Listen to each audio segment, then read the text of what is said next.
जय श्री राधे कृष्ण। क्या आप जानते हैं श्याम कुंड और राधा कुंड का रहस्य? तो आज मैं आपको बता रही हूँ श्याम कुंड और राधा कुंड का रहस्य।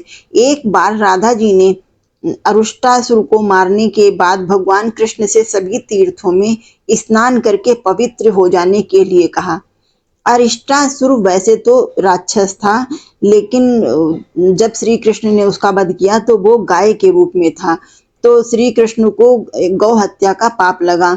तो सभी लोगों ने कहा कि श्री कृष्ण को समस्त तीर्थों के पवित्र जल में स्नान करना होगा। राधा जी ने कहा, समस्त तीर्थों के पवित्र जल में स्नान कर लो तो तुम पवित्र हो जाओगे। तो भगवान श्री कृष्ण ने कहा, अगर मैं इन सब तीर्थों को यहीं बुला लूं तो क्या होगा? तो राधा रानी चौंक गई, कह लगी ठीक है। श्री कृष्ण ने जहाँ अरिष्टासुर को मारा था उसका नाम पदज्ञा आरिठ गांव था, जो आज राधा कुंड कहलाता है। आरिठ में जोर से एड़ी की चोट मारी श्री कृष्ण ने, जिससे वहां एक बहुत बड़ा गड्ढा बन गया और श्री कृष्ण की शक्ति से वो गड्ढा बढ़ता चला गया और एक विशाल कुंड का रूप ले लिया। भगवान श्री कृष्ण ने पृथ्वी के समस्त तीर्थों का आवाहन किया, सभी धर्मों का आवाहन किया और वो सब अपने अपने तीर्थों का जल लेकर के आकाश में एकत्रित हो गए। भगवान श्री कृष्ण की स्तुति करी, हे प्रभु हमारे लिए क्या आज्ञा है? कृष्ण बोले, आओ अपना जल इस कुंड में डाल दो। सभी तीर्थों ने अपना अपना जल उस कुंड में डाल दिया और फिर श्री कृष्ण ने सखियों के सम्मुख उस कुंड में स्नान किया। स्नान करके बोले, राधे देखो मैं पवित्र हो गया हूँ, मैंने सभी तीर्थों की यात्रा एक साथ कर ली है। इस बात पर श्री कृष्ण के सखाओं ने राधा रानी को चिढ़ा दिया। राधे हमारे कन्हैया के पास तो, हमारे मित्र के पास तो कितना बड़ा कुंड है, कितना सुंदर कुंड है जिसमें समस्त तीर्थों का जल है, जिसका नाम है श्याम कुंड, और तुम्हारे पास तो कोई कुंड ही नहीं है। इसलिए कृष्ण श्रेष्ठ हैं, राधा से भी कृष्ण श्रेष्ठ हैं। तब राधा रानी ने अपना कंगन निकाला, उस कंगन से छोटा सा गड्ढा किया और वो गड्ढा राधा रानी की शक्ति से बढ़ता चला गया और एक विशाल कुंड के रूप में हो गया। किंतु जल कहाँ से लाएं? तीर्थ तो चले गए, तीर्थ तो भगवान श्री कृष्ण के अंडर में थे। राधा रानी ने कहा, हम कृष्ण की सहायता नहीं लेंगे, ये मेरी जितनी भी सखियां हैं सब मानसी गंगा से जल लाएं कलश में और मटकियों में भर भर के लाएं और हमारे इस गड्ढे में, इस कुंड में जल एकत्रित करें। राधा रानी की सभी 108 सखियां जल ढोने में लग गईं और जितना जल लेके आती वो सब सूख जाता, कुंड भर ही नहीं पा रहा था। राधा रानी निराश हो गई। तब श्री कृष्ण ने कहा, राधे यदि तुम्हारी अनुमति हो तो मैं अपने श्याम कुंड का जल तुम्हारे कुंड में उड़ेल दूं। राधा रानी ने हामी भर दी।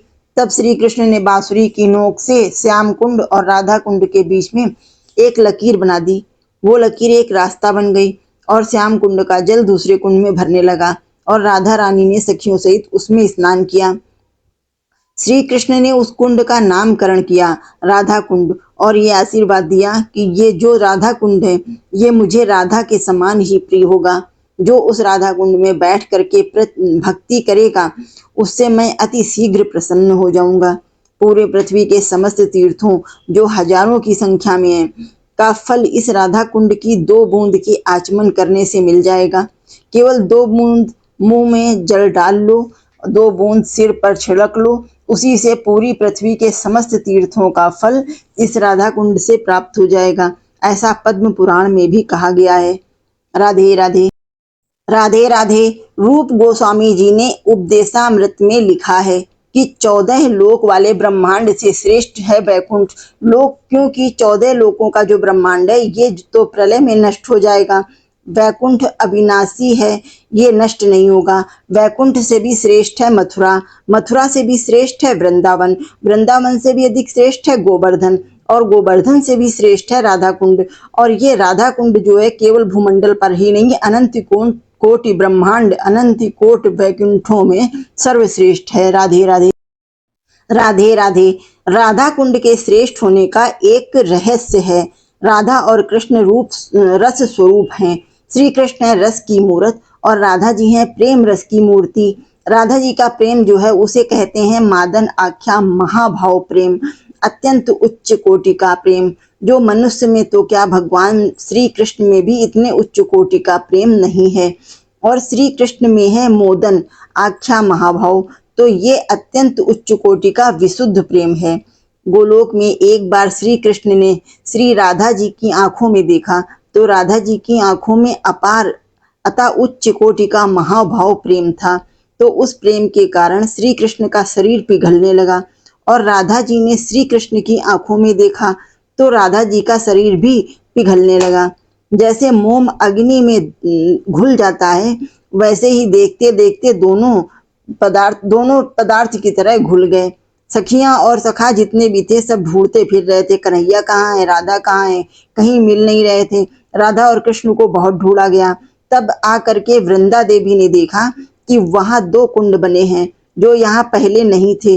तो एक तो श्री कृष्ण जी के रंग का उज्जवल नीलमणि कुंड है जो पिघले सोने, और एक सोने के समान सुनहरा कुंड है। ये कुंड कहाँ से प्रकट हो गए? सभी सखियों ने बैठकर हरि नाम कीर्तन किया, श्री कृष्ण और राधा जी का कीर्तन किया, जिसके उपरांत उन कुंडों से श्री कृष्ण और राधा जी पुनः प्रकट हो गए।